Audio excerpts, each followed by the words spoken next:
নয়, পৃথিবীর সম্রাট ছিল, পৃথিবীর রাজা ছিল, তার এত পাওয়ার ছিল, এত শক্তি ছিল। সেই শক্তি পাওয়ার নিয়ে সেই নিজে একদিন নিজেকে খোদাই দাবি করে বসলো। সেই খোদাই দাবি করে দুনিয়ার মানুষকে তার দাসত্বের গোলাম বানাতে লাগলো। তার জীবনের প্রতিটা মুহূর্ত ছিল অন্যায়, তার জীবনের প্রতিটা মুহূর্ত ছিল জুলুম, তার জীবনের প্রতিটা মুহূর্ত ছিল নারীদের শোষণ করা, তার জীবনের প্রতিটা মুহূর্ত ছিল শরাব পান করা, তার জীবনের প্রতিটা মুহূর্ত ছিল মানুষের উপরে জুলুম করা, তার জীবনের প্রতিটা মুহূর্ত ছিল গরিবদের ঘরে কৃতদাস বানিয়ে রাখা।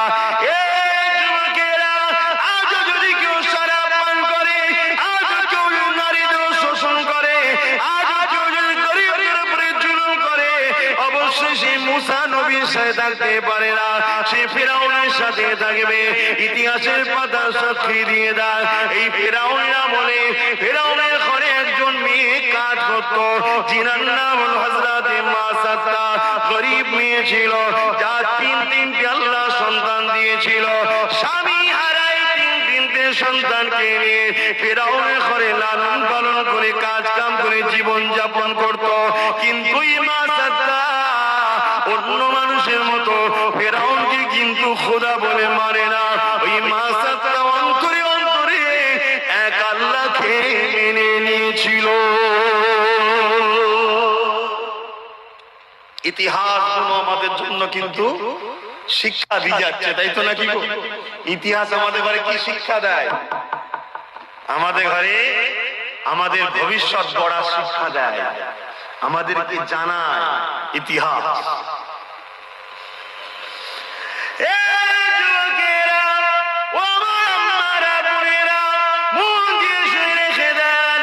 এসেছি আপনাদের প্রিয় বাচ্চা নবীর খানদান, নবীর গোলাম বলে দিয়ে যায়।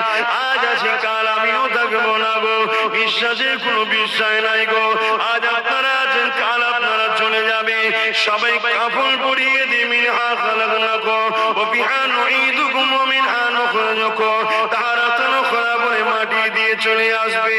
যদি তুমি দুনিয়ার জমিনে নবী নবী নবী করে যেতে পারো, তোমার উঠা বসা চাল চলন যদি নবী থাকে, তোমার সংসারিক জীবনে যদি নবী থাকে, তোমার কারবারি জীবনে যদি নবী থাকে, তোমার রাষ্ট্রীয় জীবনে যদি নবী থাকে, তোমার রাজনীতির জীবনে যদি নবী থাকে, তোমার দেশপ্রেমে যদি নবী থাকে, তোমার মানবতায় যদি নবী থাকে, তোমার ইনসানিয়াতে যদি নবী থাকে, তোমার মানুষের ভালোবাসায় যদি নবী থাকে, তোমার জীবনে প্রতিটা সেকেন্ডে নবী থাকে।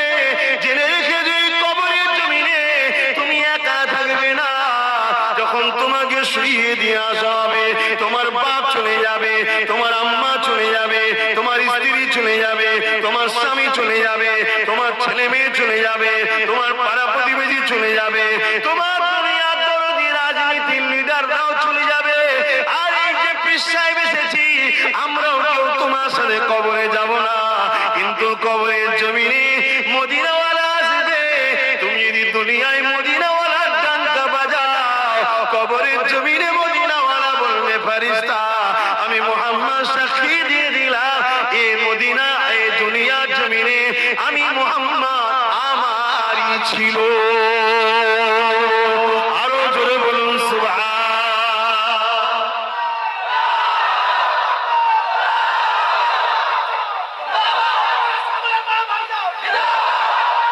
আল্লাহু আকবার।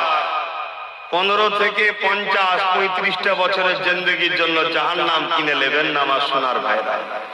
করো, ব্যবসা করো, কারবার করো, কি বলো, সমাজ সেবা করো, অর্থনীতির সেবা করো, মানুষের পাশে দাঁড়াও, রাষ্ট্র পরিচালনা করো, সব করো। কিন্তু কোনটা করলে আল্লাহ খুশি, কোনটা করলে রাসূল খুশি, এটা মাথায় রাখো। কোনটা করলে আল্লাহ খুশি, রাসূল খুশি, ওটা। আর ইসলাম একটা কমপ্লিট জীবন ব্যবস্থার নাম। ইসলামে শুধু নামাজ, রোজা, হজ, যাকাতের মধ্যে সীমাবদ্ধ করবেন না। ইসলাম বা কোরআনে এমন কোন জিনিস নাই যে যার সমস্যার সমাধান নাই। যুবক শোনো, ভাই আমার, যুবতী বোনেরা শোনো, তোমার মতো হাজারো লাখো যুবক যুবতী এই দুনিয়া থেকে কবে চলে গেছে, যুবক বয়সে, যুবতী বয়সে চলে গেছে।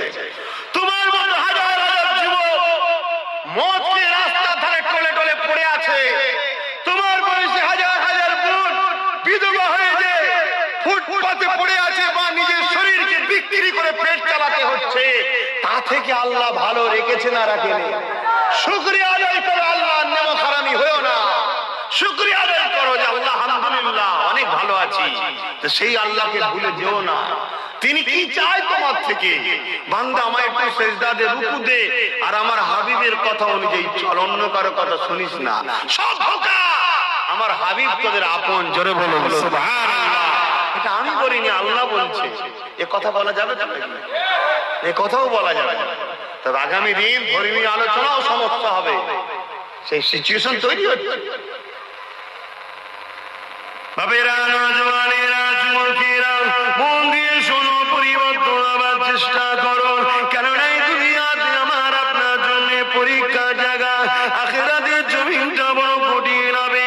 ওই কবরের জমিনটা যদি তোমার রাসূলের না হয়ে যেতে পারো, ওই কবরের জমিনে আল্লাহ বা 99টা করে সাপ দেবে গো। ওই কবরের জমিনে দেখা যাবে জাহান্নামের একটা গর্ত হয়ে যাবে গো।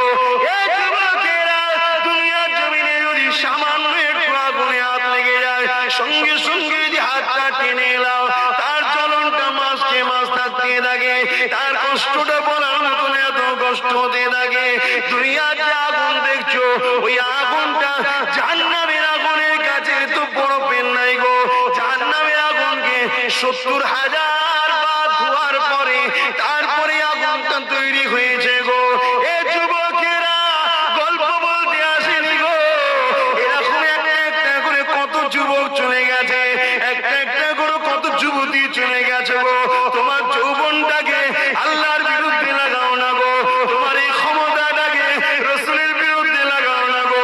তোমার এই ক্ষমতাটাকে মিথ্যার পক্ষে লাগাও না গো। তোমার এই ক্ষমতাটাকে আল্লাহর ঘরের বিরোধীকারীদের পক্ষে লাগাও না গো।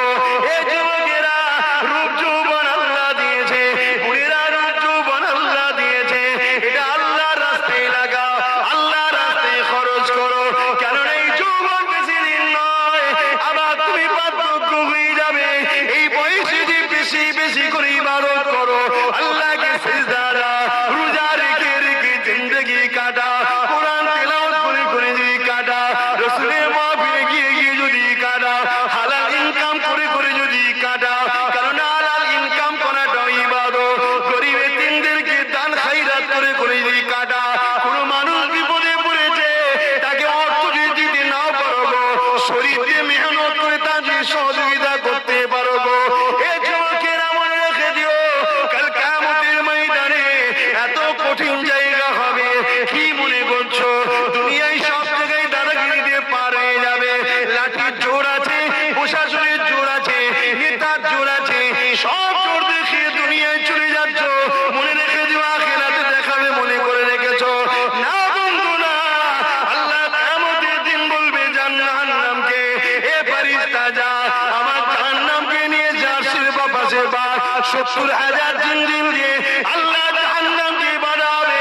আল্লাহ পাকের এক একটা জিনজিলেতে ওই জিনজিলে 70,000 বাঁধা হবে। এক একটা জিনজিলে 70,000 করে ফেরেশতা ধরে রাখবে, জাহান্নামকে ধরে রাখতে পারবে না গো। লম্বা লম্বা যে পার করে গুনাহগার ধরে ধরতে যাবে গো।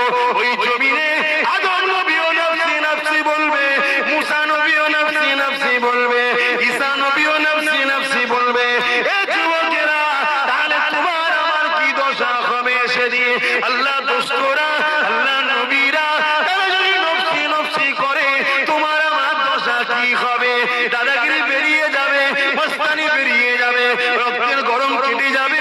ওই দিনে তোমার আমার কেউ দাঁড়াবে না গো।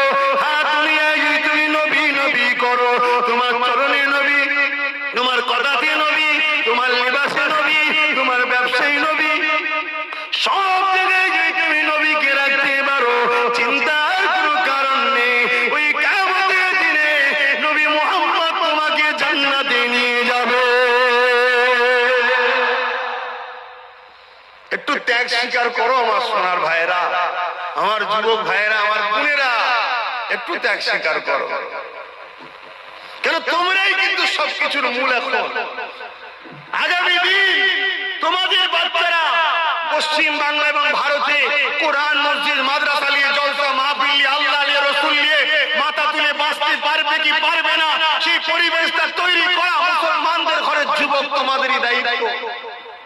তোমার ধর্ম তুমি পালন করো, তোমার মসজিদে তুমি যাও, তোমার মাদ্রাসায় তুমি আসো, তুমি এখান থেকে দিন শেখো, এ মাদ্রাসা বানাও, এখানে তুমি আসো, একে পিয়ার করো, তাহলে তোমার বাচ্চাগুলো তোমায় দেখে দেখে শিখবে।